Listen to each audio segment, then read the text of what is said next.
We back with another video. If you're new to the channel, I'm Key. Q is actually not physically here with me today, but we might include some clips of him talking about this subject. So for today's video, we're going to touch on the topic of postpartum and postpartum depression, because I know that I never really see people touch on how their pregnancy and how their labor and how being a new parent can affect them. I see all of the happy videos, like good videos, family videos, but there's never videos really talking about the other side of pregnancy and the other side of parenting.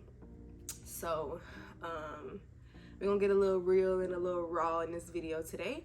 So I googled the definition of postpartum depression, and the definition that came up on Google says depression suffered by a mother following childbirth, typically arising from the combination of hormonal changes, psychological adjustment to motherhood, and fatigue.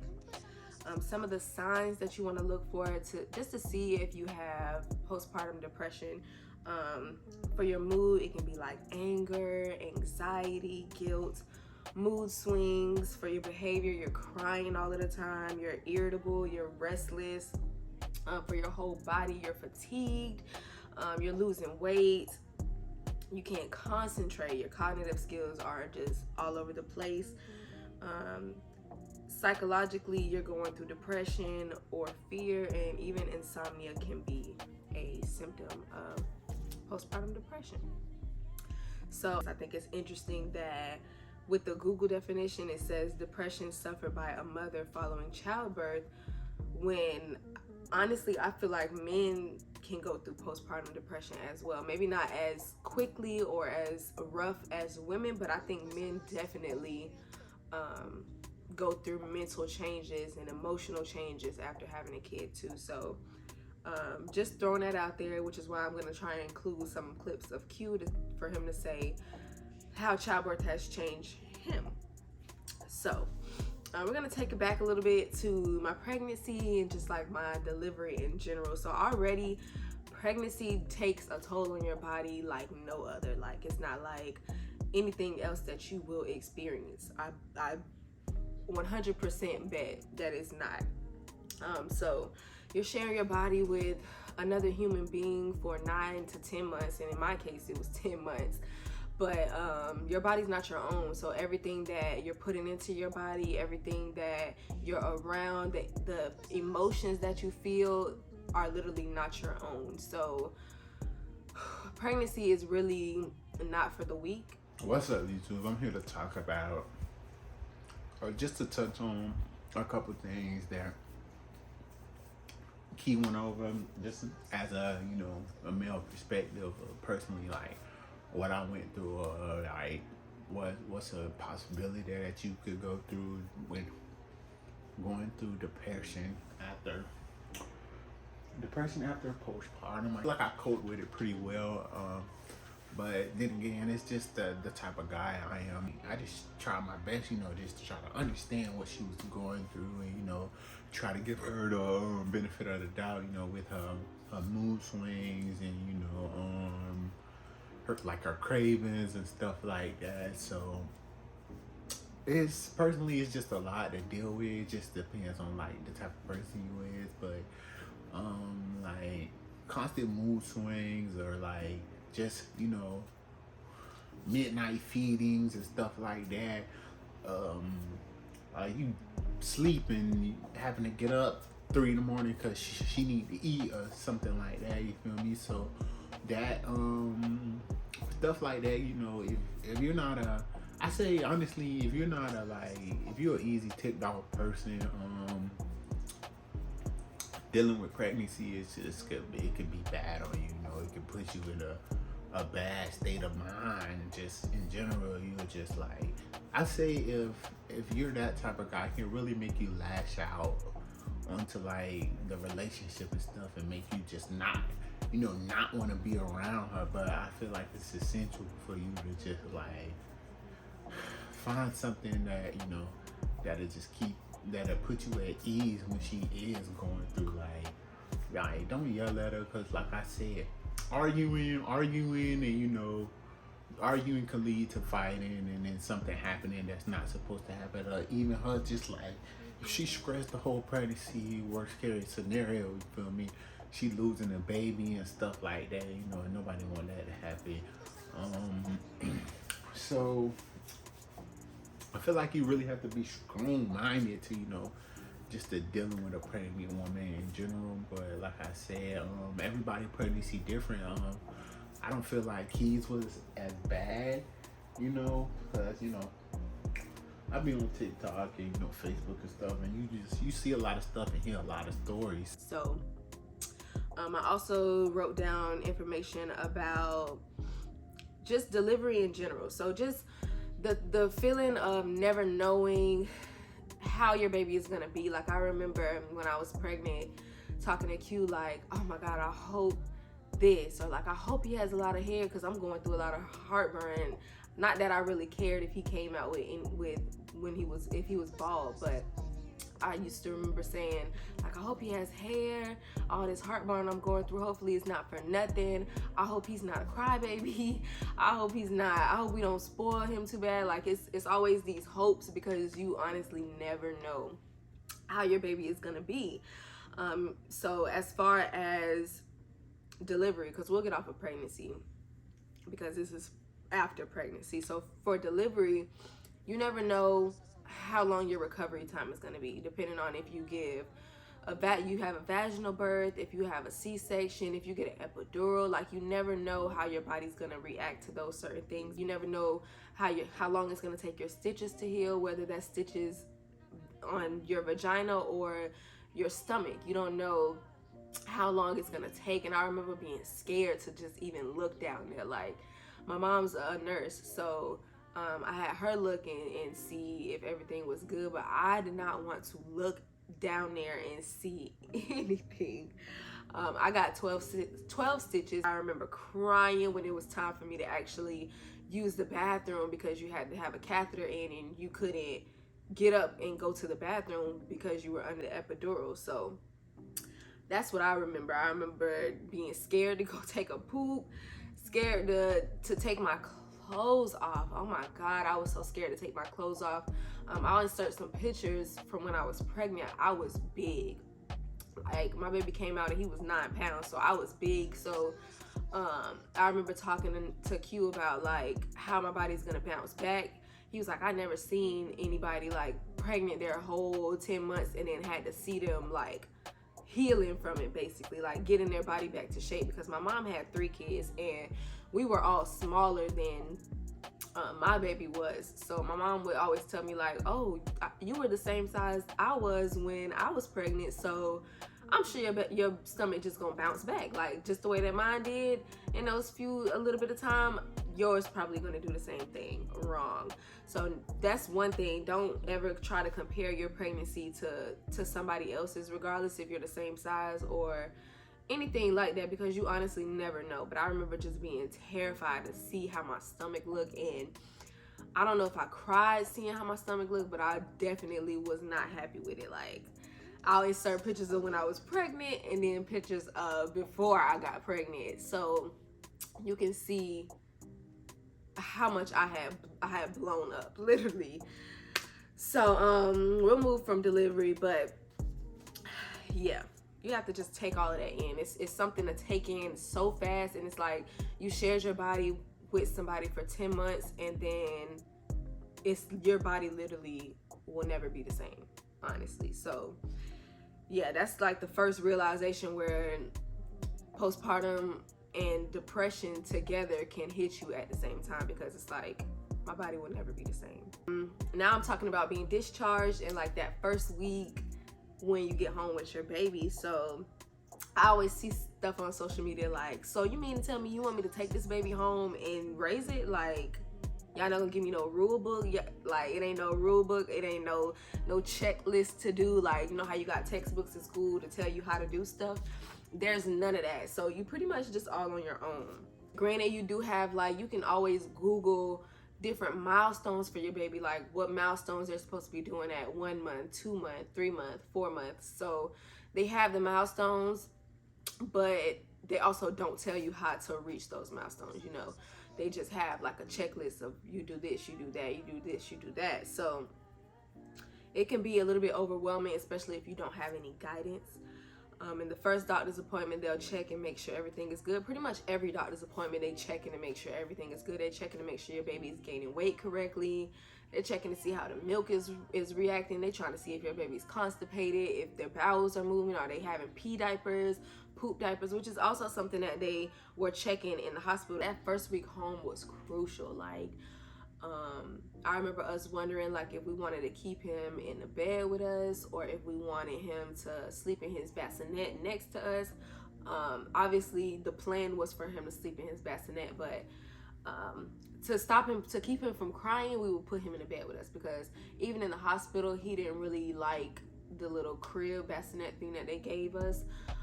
So he would lay in it, but once he realized that's where he was, it's like, man, like, I'm not trying to sleep in here. Y'all need to cuddle me up next to y'all and I'll sleep. But even sometimes when he would be cuddled up next to us, he still wouldn't sleep like as good. So that's why I said that first week was crucial. We barely got any sleep. I've seen videos of like when you're up and you feeding the baby and you falling asleep. Like, that's real life. That's literally how it is. And it's crazy because your newborn is supposed to eat like every 2 to 3 hours. So they're waking up like clockwork for that bottle. Like, especially my son, he was waking up right on time for his bottles, like clockwork. And we was really up, like, this us feeding him. And I couldn't even imagine, I could not fathom having to do that by myself.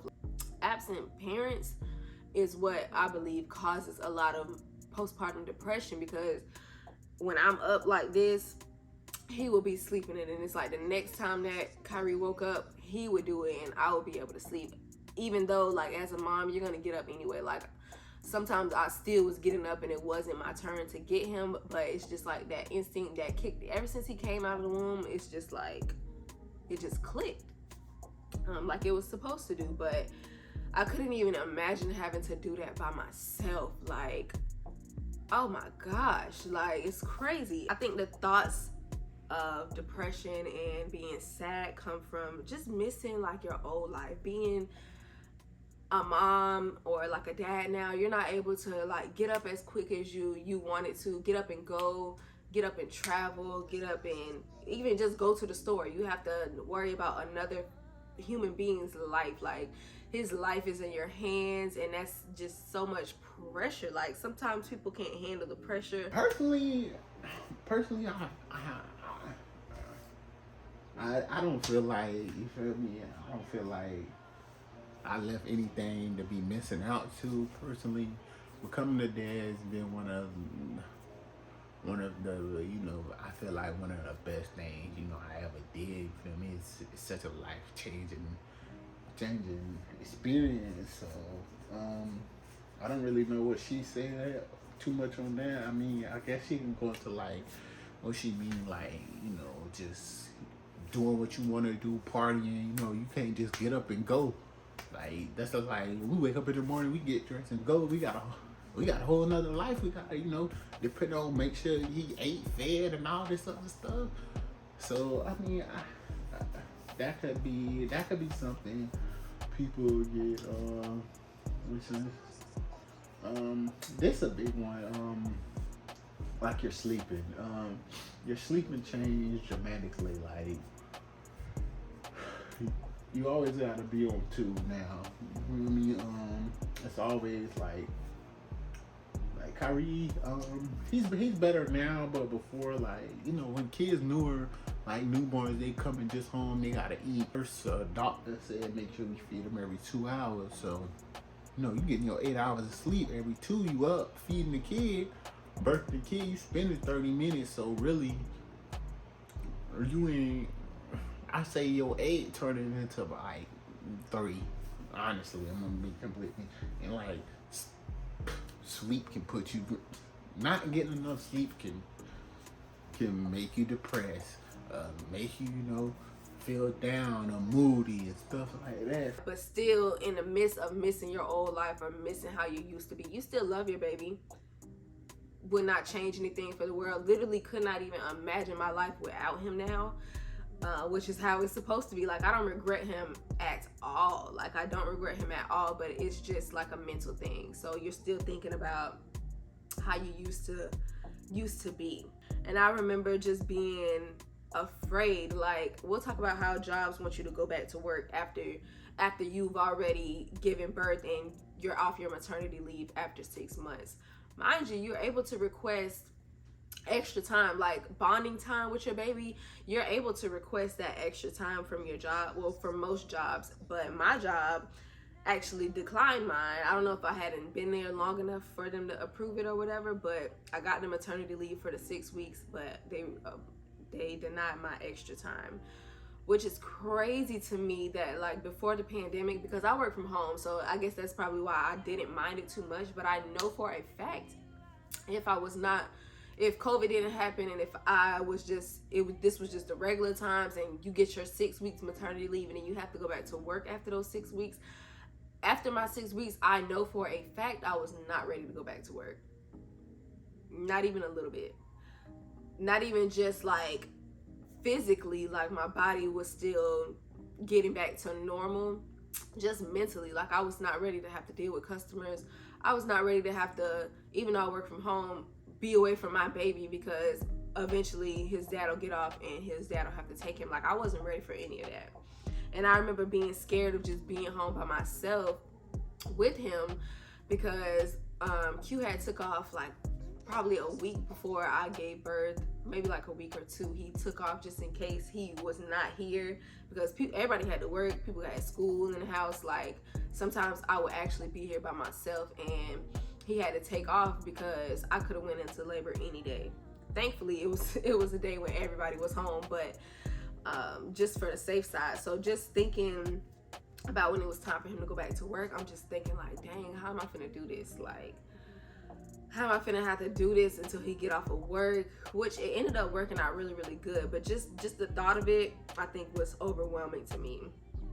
And I think when you're overwhelmed like that, that's when thoughts like that come up. Like, I'm just gonna get rid of this baby, because women actually go through that in real life. You're never gonna sleep how you used to sleep before. Like, never. Like, if you know me, I'm gonna take me a nap. I'm gonna get my rest. I'm gonna sleep until I'm not tired no more. And even when I'm not tired, I'm probably still gonna be tired. So that's something that I also had to give up, because when he's up, it's like you gotta be up. You gotta be up seeing what's wrong with your baby. Sometimes we'll let him cry so he can adjust to his emotions, because sometimes it's not even anything wrong with him. He'll just want a pacifier and then he'll go back to sleep. So, but just in general, you're never gonna sleep how you ever used to sleep. And that was something that I had to, I don't even want to say adjust to, because literally from him coming out of the womb, I've never slept like I've ever slept before. Maybe if my mom or somebody else kept him overnight, maybe I did. But even when they kept him overnight when he was smaller, I still was waking up.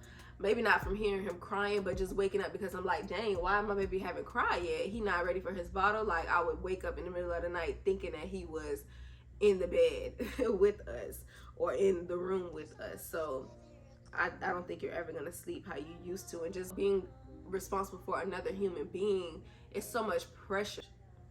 Another thing that comes with postpartum is your body changes. I've had that same body my whole entire life, so after I've had my baby, it's completely different, and sometimes it might not go back to normal. And I think people have an unrealistic expectation of how your body is supposed to react after you've had a baby. Like, I've seen people and they're just like, oh, like, your stomach a little bit, like, it's okay. I don't even mind the extra weight, to be honest. It's just a mental adjustment that I have to do within myself, because I just have to get comfortable with my new body. I think people just have an unrealistic expectation of how your body is supposed to react, because you see people on social media, these celebrities that get pregnant, and then instantly after that their body snatched, like it's literally sucked back into just how it was supposed to. It also depends on how your body was before, but also what size your baby is, how big your baby is, and that can determine what they're going to do to your body as well. So don't try to compare your pregnancy to anybody else's, because every pregnancy is different, everyone's body is different. And honestly, I think postpartum depression is something normal to go through. It's not always healthy to go through it. Everybody does not always make it out from that, which I'm gonna go ahead and talk about like different things that you can do to help overcome it, because sometimes it's inevitable. Like those thoughts are inevitable. Those feelings of fear and being anxious are inevitable, because it's a big adjustment in your life. And I don't think even somebody who's ready for a child can prevent postpartum depression, because you just honestly never know. You never know how your baby's gonna come out. You never know if they're gonna have any problems. You don't know if they're gonna be missing a limb sometimes. You don't know if they're gonna have Down syndromes. Actually, sometimes you may know before, but you never know what kind of disorders or problems, not even so much problems, but just inconveniences, because not everybody has a perfect baby. Not everybody has a baby that comes out with no problems at all. You literally never know. So just having those feelings of being unsure and being overwhelmed sometimes is honestly inevitable, if you ask me. Whether your depression lasts for 2 days or 2 years, 2 months, like everybody is different on that timeline. But I think that sometimes I think every new parent will go through some form of missing their old life or depression in general. So now we're going to move on to how somebody can help you go through this or get through depression. I'll talk about the ways that my fiance has actually helped me. So he always reassures me, like, you're a great mom. He also compliments me on my body. Like, he tells me he like how I look, or like he like a woman with a little piece of meat on it. That's his favorite line. But he does compliment me, tell me how pretty I am, how good I look. Like, I'll send him pictures, he's still telling me how honestly, for him, nothing has changed for real. Sometimes, the baby could mess somebody's whole body up. She could go from, slim to, real big. It affects people differently. So if she insecure about it, then, try your best to not really, point it, really, like, just, even if you don't, love her new body, say it just to make her feel better. You feel me? I'm just saying, I feel like if you don't got nothing nice to say about it, just don't say it at all. Cause like I said, when people going through depression, bro, one wrong thing you could say to somebody could really just push them over the edge. Me, I'm the type of guy, I really don't care, fat or not, it don't matter, belly or not. Personally, I like a little gut, so that's just me. So, like, me and Key whole relationship, like, I always try to, make her feel special about her body. Just in general, the whole time while she was pregnant, I complimented her, her curve, how pretty she looked pregnant, and how cute her baby bump is. So much as you can, just compliment her as much as you can during the pregnancy, because I feel like most women be, insecure when they big like that. You feel me? So, some women swell up and they face swell up and stuff like that. So, much as you can, compliment them and try to make them feel special. Which I really appreciate, because it can be hard. Like, it really can be hard. And also how he helps me is he lets me talk. We can talk about how we're feeling. Like, if I'm feeling like I'm not a good mom at one point, or if like my baby taking too long to get over his sickness and I'm blaming myself for it, we'll talk through it and he'll reassure me again, like, you're doing a good job, like, everything is going good. And this is also vice versa, but he doesn't have like the problems with his body because he didn't have to go through that. But yeah, and just the biggest one for me is that I get help. Like, I'm not having to go through like that first week that I talked about that was crucial. I don't have to go through that alone. Like, having another person can really help take the burden off of you, which is why babies aren't made alone. You really don't.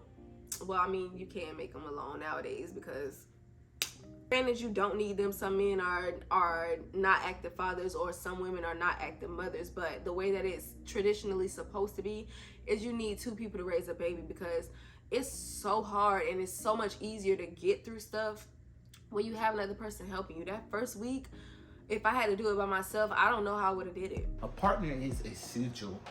When you know, having a newborn, a partner is essential. Fellas, I ain't gonna lie, get it. Yes. Gotta get it together. Yeah, I know you and your baby mama not be going through it, but try. You know, you feel me? Because like personally, I just you know, my experience is like just being a dad so far, bro. Respect to you ladies, boy, because I ain't gonna lie. Just personally, just me, like, just watching Kyrie all day by myself, it's literally like, oh, it's hard. You feel me? It's just good to have somebody extra there to just to help you do that. If, like, you know, he might be hungry, he needs a diaper change, he hollering, you know, he need a bath ran and stuff like that, and you gotta wash the bottles, and like, bro, it's literally a lot of stuff going. It's literally a lot of stuff you gotta do to keep your baby, you feel me, together. So dealing with that alone could really just I don't know, just mess people up, you feel me? I ain't gonna sit here and understand how I said people give their baby up for the adoption, but I kind of feel y'all, but at the same time, you know, that's your kid, you feel me? Don't abandon your child. But, you know, everybody, I mean, I guess I can kind of agree with, because they feel like that was the best for the baby. I feel if you can't handle it, then okay, that's understandable. But stuff like that, like, just you know, dealing with a baby by yourself, makes you want to put them up down. Like, I can't take this no more. It's too much. And honestly, it is. Like, it honestly is. Like, it is not easy. I ain't even gonna sit here and cap to y'all and say it is. You know, I only been a dad 8 months, and I tell you, it's not easy. It's not easy at all. You really, like, your baby is changing every day. They becoming a different person. So it's literally, it's so much to deal with. It's so much things changing. So everything's just so new to them, from them learning how to crawl, talk, walk, eat, trying new foods. And then it's kind of stressful too, because it's like, even like with Kyrie, we trying him new foods. Like, you never know what your kid's gonna be allergic to. It's not like they could be born and like, oh, your baby allergic to this, that, and that. You feel me? So just even with even giving him something new could just like, he swell up real fast, can't breathe. Nah, this a bigger issue. You feel me? So it's just like everything just changed. Or him learning how to walk or crawl and stuff, or pull up on things, falling and all that other stuff. It's really so much to deal with, and it's dealing with it alone is not the way. That's another thing. Like, make sure you're having a baby with somebody that can be there. Granted, you will not know until you have the baby, but have those conversations with your partner if you don't have a baby yet. Like, see what their values are, see how much they value being a parent, see the type of relationships they have with their parents, because that can also have an effect on their parenting skills. So make sure you do all of that. One thing that I have put a star on is that it takes a village to raise a child. Never be afraid to ask for help.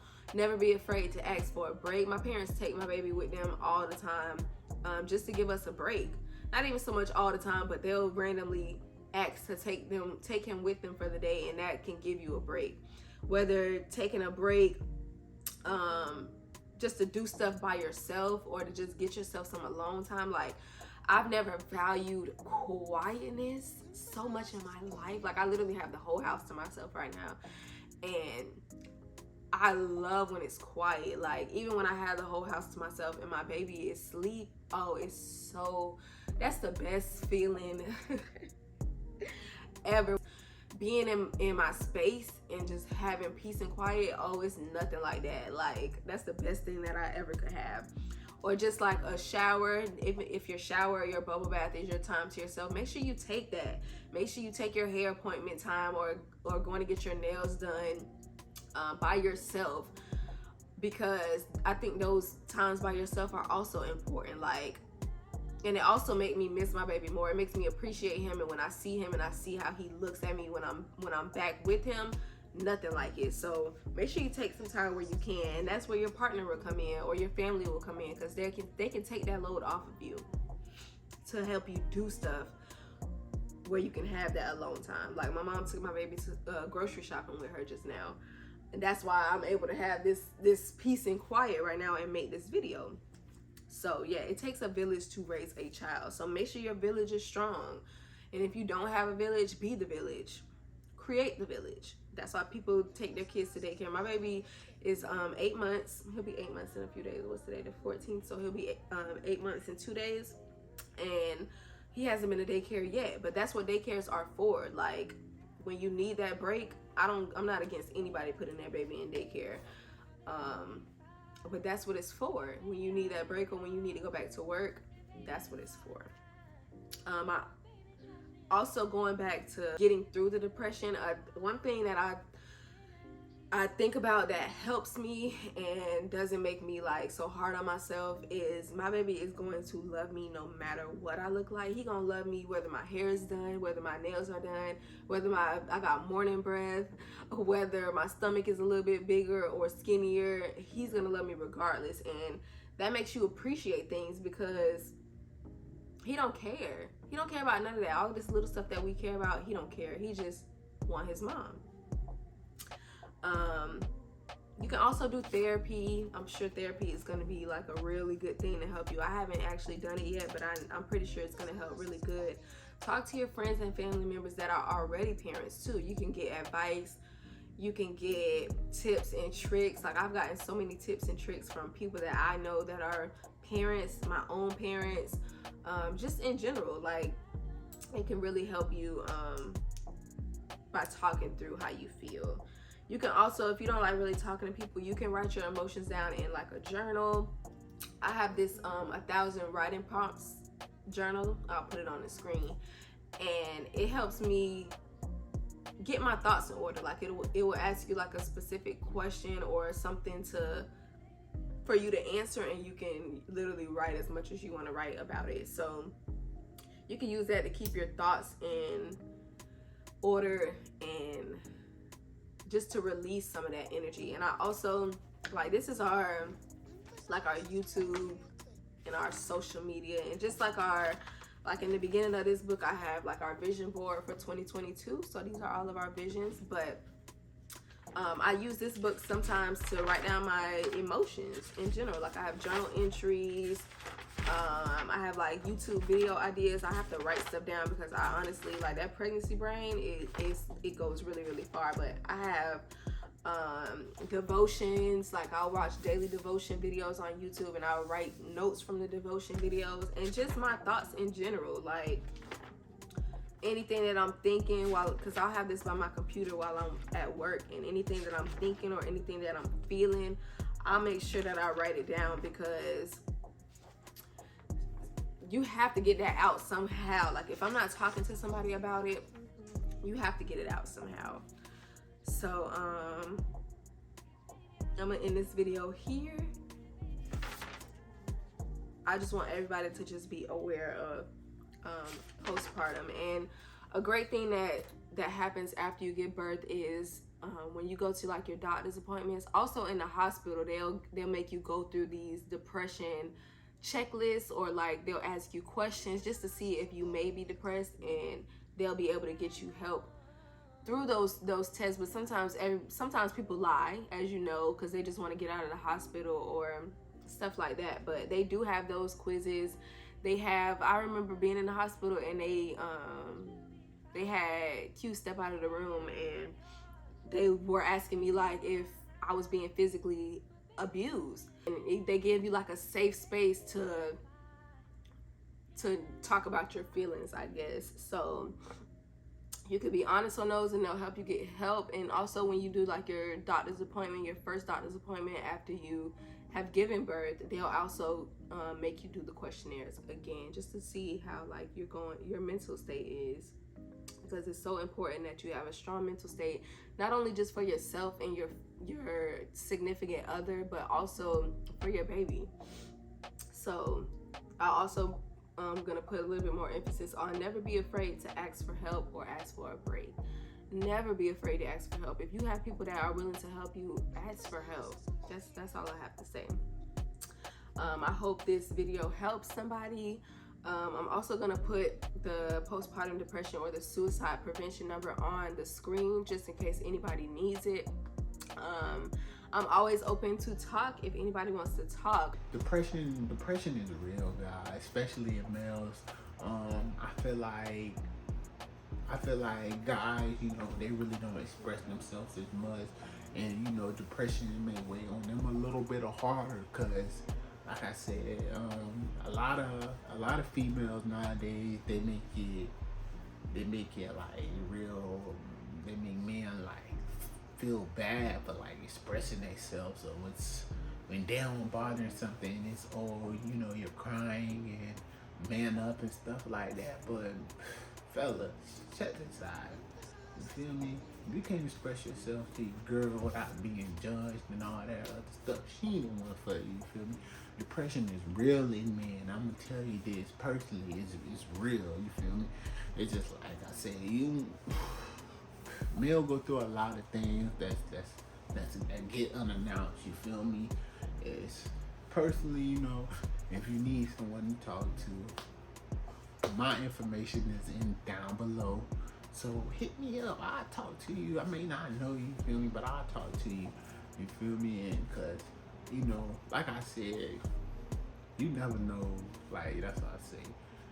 And I feel like a lot of people don't understand, like, just a smart remark like man up or something like that can really just be it for somebody. Like he trying to express himself like, man up, you a guy, you're not supposed to be like da, da, da, da, da. You feel me? Like that could really just make him want to just end it all, or just like, you feel me? And somebody like that don't want that on their conscience. So fellas, I say like, speak up.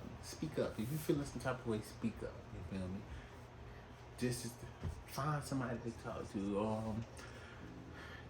I'm pretty sure they got numbers and dial centers you can call. If you don't got a family member or a good friend you can talk to, fellas, stop holding that in. Let it out, cause in the long run, it's literally gonna weigh on you.